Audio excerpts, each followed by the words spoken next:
प्रधानमंत्री नरेंद्र मोदी ने नई दिल्ली के भारत मंडपम में आयोजित भारत टेक्स 2025 में भाग लिया। उन्होंने कहा कि यह आयोजन भारत की परंपरा और विकसित भारत की झलक दिखाता है। प्रधानमंत्री ने बताया कि इस वैश्विक आयोजन में 120 से अधिक देश हिस्सा ले रहे हैं, जिससे टेक्सटाइल सेक्टर में निवेश, निर्यात और समग्र विकास को बढ़ावा मिल रहा है। उन्होंने कहा कि भारत टैक्स हमारे परिधानों के माध्यम से देश की सांस्कृतिक विविधता का भी परिचय कराता है। आज भारत मंडपम भारत टैक्स के दूसरे आयोजन का साक्षी बन रहा है। इसमें हमारी परंपराओं के साथ ही विकसित भारत की संभावनाओं के दर्शन भी हो रहे हैं। ये देश के लिए संतोष की बात है कि हमने जो बीज रोपा है आज वो वट वृक्ष बनने की राह पर तेज गति से बढ़ रहा है। भारत टैक्स अब एक मेगा ग्लोबल टेक्सटाइल इवेंट बन रहा है। इस बार वैल्यू चेन का पूरा स्पेक्ट्रम, इससे जुड़े 12 समूह एक साथ यहाँ हिस्सा ले रहे हैं। एक्सेसरीज, गारमेंट, मशीनरी, केमिकल्स और डाइज का भी प्रदर्शन किया गया है। भारत टैक्स दुनिया भर के पॉलिसी मेकर्स,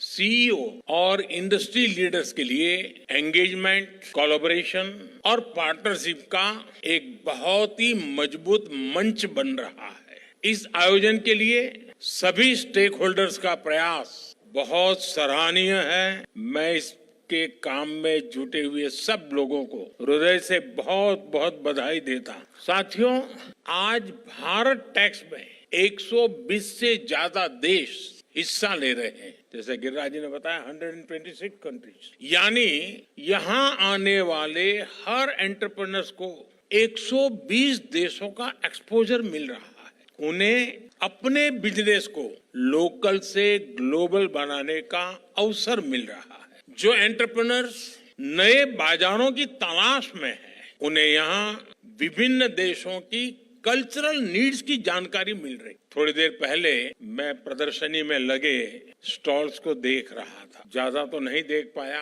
अगर पूरा देखता तो शायद मुझे 2 दिन लगते और इतना समय तो आप मुझे परमिट भी नहीं करेंगे। लेकिन जितना समय मैं निकाल सका, इस दौरान मैंने इन स्टॉल्स के कई रिप्रेजेंटेटिव से भी बहुत सारी बातें की, चीजों को समझने का मैंने प्रयास किया। कई साथी बता रहे थे कि पिछले साल भारत टैक्स से जुड़ने के बाद उन्हें बड़े स्केल पर नए बायर्स मिले, उनके बिजनेस का विस्तार हुआ। और मैं तो देख रहा था एक बड़ी यानी मधुर कंप्लेन मेरे सामने आई। उन्होंने कहा साहब डिमांड इतनी है कि हम पहुंच नहीं पाते। और कुछ साथियों ने मुझे कहा कि साहब एक फैक्ट्री लगानी है तो एवरेज हमें 70-75 करोड़ रुपया खर्च लगता है और 2000 लोगों को काम देते हैं। मैं बैंकिंग क्षेत्र के लोगों को सबसे पहले कहूंगा कि इन सब की क्या मांग है, प्रायोरिटी समझो और दो। साथियों, इस आयोजन से टेक्सटाइल सेक्टर में इन्वेस्टमेंट्स, एक्सपोर्ट और ओवरऑल ग्रोथ को जबरदस्त बढ़ावा मिल रहा है। साथियों, भारत टैक्स के इस आयोजन में हमारे परिधानों के जरिए भारत की सांस्कृतिक विविधता के भी दर्शन होते हैं। पूरब से पश्चिम, उत्तर से दक्षिण, हमारे यहाँ कितने तरह के पारंपरिक परिधान हैं। एक एक परिधान के कितने कितने प्रकार हैं। लखनवी चिकन, राजस्थान और गुजरात की बांधनी, गुजरात का पटोला और मेरी काशी का बनारसी सिल्क, दक्षिण में कांजीवरम सिल्क, जम्मू कश्मीर का पश्मीना।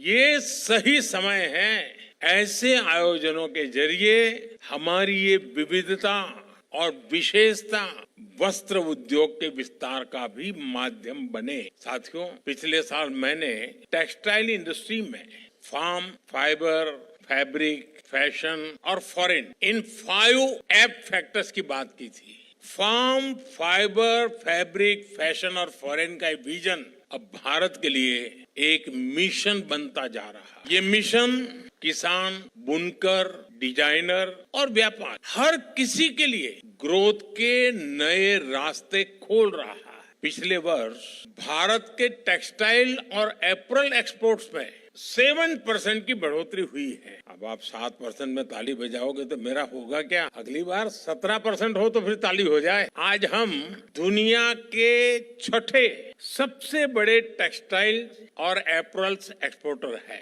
हमारा टेक्सटाइल निर्यात 3 लाख करोड़ रुपए तक पहुंच चुका है। अब हमारा लक्ष्य है 2030 तक हम इसे 9 लाख करोड़ रुपए तक लेकर जाएंगे।